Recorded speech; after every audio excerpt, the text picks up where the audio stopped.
Mr. Putter and Tabby Fly the Plane by Cynthia Rylant.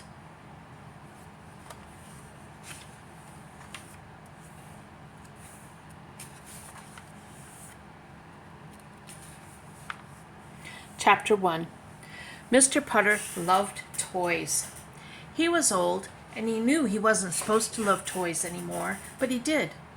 When Mr. Putter and his fine cat Tabby drove into town, they always stopped at the toy store.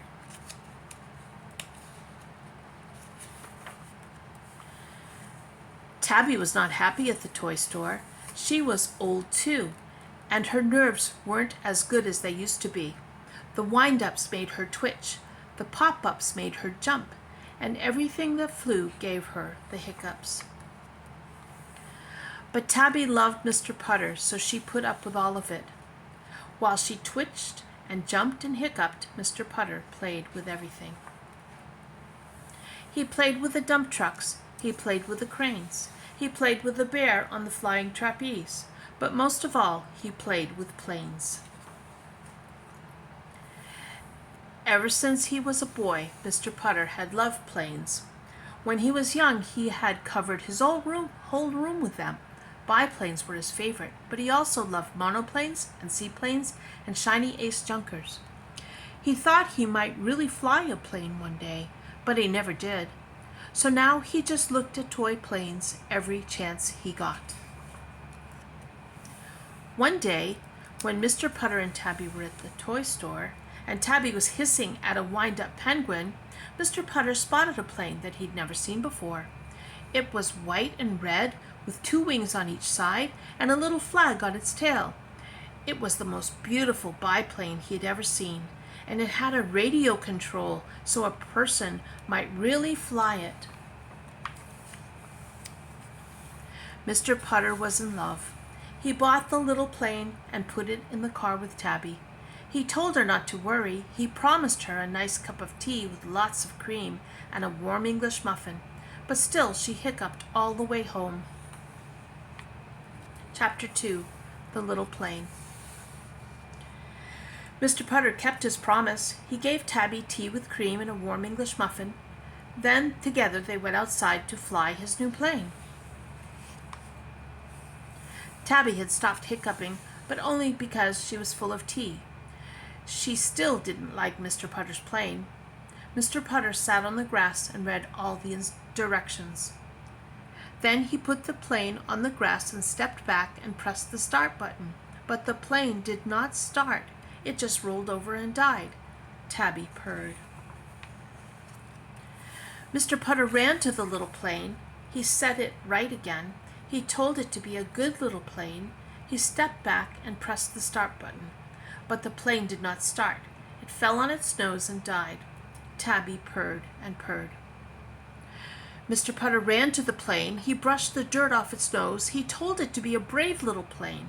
He stepped back and pressed the start button, but the plane did not start. One of its wings fell off and it died.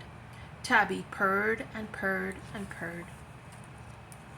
Poor Mr. Putter was so sad. He picked up his little plane. He told the plane that it was all his fault. He told it that he was an old man and old men should not have toys anymore. He said he wasn't any good at flying planes. Tabby watched Mr. Putter. She could see that he was sad. Then she felt sad too. Tabby went to Mr. Putter and rubbed herself against his legs. She sat on his shoulder, put her head by his, and licked his nose. This made Mr. Putter feel better.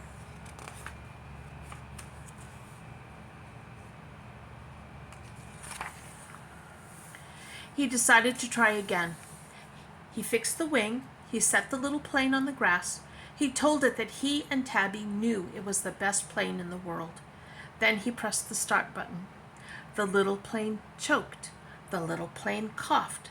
The little plane gagged, but it didn't die. It warmed up and began to sound better. Then slowly, slowly, it rolled across the grass. It picked up speed, and then it flew. It flew high in the blue sky. Mr. Putter cheered. Tabby purred and hiccuped. Mr. Putter was finally flying a plane of his own. Chapter 3. The Boy. Every day for many weeks, Mr. Putter and Tabby flew the little biplane. Tabby never hiccuped any more. She had become used to flying things. Children from town heard about the plane, and they all came to the fields to watch it fly. Mr. Putter loved this. He liked the company. He let the children take turns flying the little plane, and he felt like a proud grandpa. One boy he liked best of all. The boy was a little shy, a little clumsy, and a little forgetful, just like Mr. Putter. But whenever the boy flew Mr. Putter's plane, he wasn't shy or clumsy or forgetful at all. He was strong. He was sure. He was happy. When Mr. Putter saw this, he remembered himself as a boy. He remembered how he wanted a plane that really flew. He remembered lying awake every night wishing for one. Now Mr. Putter had his plane, but he was old. He didn't need it as much. He had Tabby, and she was everything he needed. So one day he gave his little plane to the shy, clumsy, forgetful boy. The boy became a hero among the other children. And Mr. Putter and Tabby went back to their tea and muffins, their tulips and roses, their morning naps and afternoon puddings. And sometimes, when they were out for a walk together, a proud little biplane flew high above their heads. The end.